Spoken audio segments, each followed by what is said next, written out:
শৌলাগ্রামের শিশু ধর্ষণ মামলা তুলে নিতে হুমকি, অভিযুক্তের দৃষ্টান্তমূলক শাস্তি দাবি। ডিএসসিপি টিভি পর্দায় আপনাকে স্বাগতম। পটুয়াখালী সদর উপজেলার শৌলাগ্রামে মোহাম্মদ আব্দুল হক 58 নামের এক ব্যক্তির বিরুদ্ধে দুই শিশুকে বয়স 12 ও 13 একাধিকবার ধর্ষণের গুরুতর অভিযোগ উঠেছে। অভিযোগে জানা যায়, অভিযুক্ত আব্দুল হক দীর্ঘদিন ধরে ফকির সেজে ভুক্তভোগী দুই শিশুকে বদজিনে ভর করেছে বলে ভয় দেখিয়ে গভীর রাতে ধর্ষণ করতেন। প্রথমে ঘটনাটি জানাজানি হলে স্থানীয়ভাবে এরপর ভুক্তভোগীদের পরিবার থানায় মামলা দায়ের করে। এই মামলায় আব্দুল হক 2 বার কারাভোগ করলেও অর্থের বিনিময়ে জামিনে বের হয়ে আসেন। ভুক্তভোগী ফাতিমা ও কুলসুমের মা বেগমকে বর্তমানে জেল থেকে মুক্তির পর অভিযুক্ত আব্দুল হক ও তার সহযোগীরা আলামিন, হাসান, লোকমান সহ ভুক্তভোগী পরিবারকে হত্যা ও মামলা তুলে নেওয়ার হুমকি দিচ্ছে। একই সাথে ঘটনাটি ধামাচাপা দিতে জমি জমার বিরোধকে সামনে এনে এলাকাবাসীর বিরুদ্ধে একাধিক মিথ্যা মামলা দায়ের করেছে। আমার নাম হচ্ছে মুসা হাওলাদার। আর আব্দুল হক পাশের ঘরে নিয়ে আব্দুল হক কি করতে? আব্দুল হক ঝাড়া পোছা করতো। বুড়ি আমার সাথে আমার ছোট বোনের সাথে আছে পেতনি। তারপরে একদিন রাত 10টা এরপরে মায়ের বাধা দিয়েছে, মায়েরা যায় না বারবার বাড়াই দিয়েছে। ওই কাপড় ডু রেখে দিয়েছে ওই পাশের বাড়ি হারা টানা কাপড় দিয়েছে। এই টানা কাপড় নিয়ে বাপের বাড়ি বাড়াই গেছে গিয়ে। এবারে আমাকে উৎসে লয়ে যেত, উৎসে নিয়ে লাঙ্গা হতো, লাঙ্গা করে এদের ঘুরাইতে সোনা ঢুকাই যেত।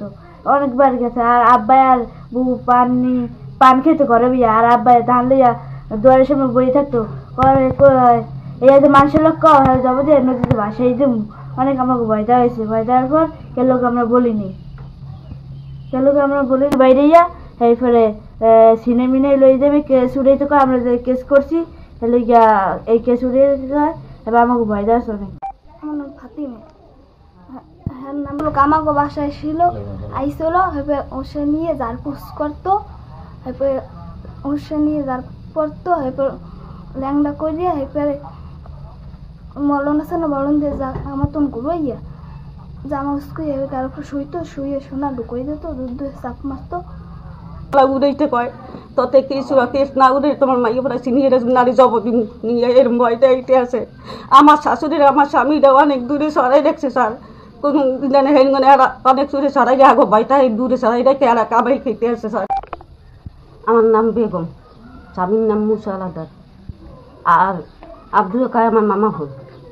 আমার ঘরে আমার স্বামীর সাথে আমার শাশুড়ির থেকে ওই আব্দুল কালাকে খাতে ছিল। চেন্নাই তো ঘরে আমার বাড়তে আইতো, আইয়া পীর হাজে পরে আমার মাইয়ারে যারা পোষা করতো। কইতো কি যে একটা মাইয়া লাগাছে বজিন, আরেকজনের লাগাছে পেটনি। এই কইয়া যারা পোষা দিত রাইতে রাত 10টা বাজে আইতো। ঘরে আইয়া নেতো লইয়া যাইতো রাস্তায়, এগো বাঁকতে লই যাইতো। পরে আমি বাধা দিছি দেখে এটা আমারে মারছে, ধরছে, অনেক অত্যাচার করছে 3 জনে মিলে।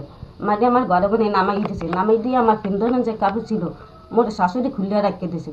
তারপর আমি কি করলাম, আমার পাশের বাড়ি গিয়া একজনকে সিঁড়ি একটা কাপড় চাইয়া সেই পিন্ধে আমার বাপের বাড়ি চলে গেলাম।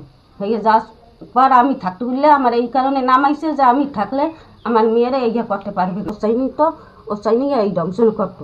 দংশন করার পর তো এদিকে ওইয়া পাশের বাড়ি এরা জানতো, জানি না এই পাড়া মাইয়া গোবরে অনেক ভয় দেওয়া হয়েছে। ডাহান দিয়ে তার বিবি আনলে ঘরে বইয়া, আর বাইরে তার ডাহান লইয়া বইয়ে রয়েছে। তার বিবির লাগে বলছে যে দাদি তুমি আমাকে কি জানাও, আমাকেও এরম ড্যাংরা করে এইরম মেরামিশি করে।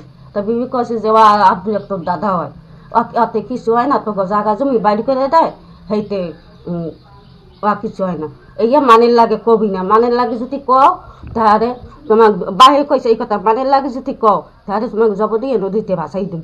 এই জন্য মাইয়েরা বইটা করে শেষ করে পাশের বাড়ি ওই স্কুলে ম্যাডাম এই পথে যাইতো, সেই আফা ঘোড়াকে যাইয়া বসে।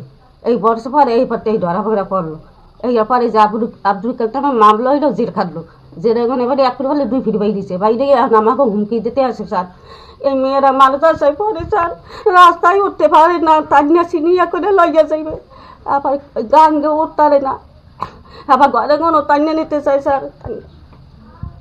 এই বিশেষ চাই আপনাদের ও এর মধ্যে চলে আব্দুল হক, আলামিন, রাফাক, সিকদার, হাসান, আর ওই সোহাগ এই 5 জন এরকম অত্যাচার করতে এসে আমার গলায় আমি বয়তে কোনো রাস্তায় উত্তর স্যার আমি গরিব মানুষ আমি ঘরে ভাইয়া এখন ঘরে ভাই মালা চালে এই যারা মানে ভয় থাকছে এই কারণে আমার এই কেস কামাইকে হাগো সংসার চালা কেস নাও চালায় আর এই যে জেলে ঢুকি স্যার এই জজের নামে আং কইতে আছে যে জজের আমার ছেলে ছোটো মানকাই সেটারও ভয় দেখায় জজের 1 লাখ টাকা করে ঘুষ দিছি এই জজের চাকরি রাখুন আর উনি বাতিল করে দিন স্যার আমি গরিব মানুষ ওই আলম রহমান সিং দিয়া হাসান সোহাগ আব্দুল হক এই কইয়ে ভয় দেয় স্যার আমি ঘরে বইয়ে মরতে আসি আমি কী কাম একজনে সাহায্য করলো এগো ভয় দেখাইতে আছে আমি আমার ঘরে বই আমি মাইয়ে বলে লেগে কী করে খাম স্যার আমি নিরাপত্তা চাই আমার নিরাপত্তাই দেন স্যার আমি ঘরে বই আবার ছোটো ছোটো বাচ্চা আমি জানি সবসময়ের জন্য হে আইসে গেছে হ্যাঁ মানা করছি হে শোনে নাই হ্যাঁ এই সকিনের মানা করছি হে শোনে নাই মাইয়ে গো দাদি হে শোনে নাই তারপর আমার অনেক কিছু গালিগালাজ করছে কে করছে করছে আব্দুল হক আমি হাতে না করি কে আমি কইছি জ্ঞানজাম হইবে জ্ঞানজামের ডরে হারে আমি ফিরে হে কথা হে শোনে নাই না শুনে এগুলো করছে তারপর হে মুখ বাড়ি বেক করতে হয় জাগা পাক করতে হয় এখান দিয়ে আমাবো এখান দিয়ে সকিনে পাইবে ওখান দিয়ে সকিনে পাইবে হে আইলে সমস্যা কি এদের সাথে হে অনেক খারাপ রেকর্ড করছে আমার হ্যাঁ প্রভাব কোনো দিন নেই বুঝলেন আমি নিজের চোখেও দেখছি দেখিয়া আমি সকিনের না করছি যেহেতু ওই বেলি মানে শোনেটা জ্ঞানজাম সৃষ্টি হইবে তুমি এরকম করবো না সে সকিনেও আমার অনেক গালাগালি করছে বুঝলি এরকম অনেক কিছু করছে মেয়েদের লাগে এই প্রায় 1-1.5 বছর বইয়া এই বেন্যাকালে আইসে মনে করেন শেষ বেইলে গেছে আবার শেষ বেইলে আইসে রাত 12টা-1টার সময় গেছে দোকানপাটে ঘুরছে পড়ছে আবার ইয়ে ঘর করছে আমরা কতক্ষণের পরে দিয়ে রাখুন আবার মাইয়াবার সব এগো বাড়তে লইয়ে গেছে এই দাবার টুবার এর মধ্যে লইয়ে গেছে নিয়ে বেন্যাকাল মাইয়ার আবার হয়ে বাড়িতে কোনো আসছে এই রকম অনেক কিছু করছে 1-1.5 বছর বই আমি চোখেও সরাসরি দেখছি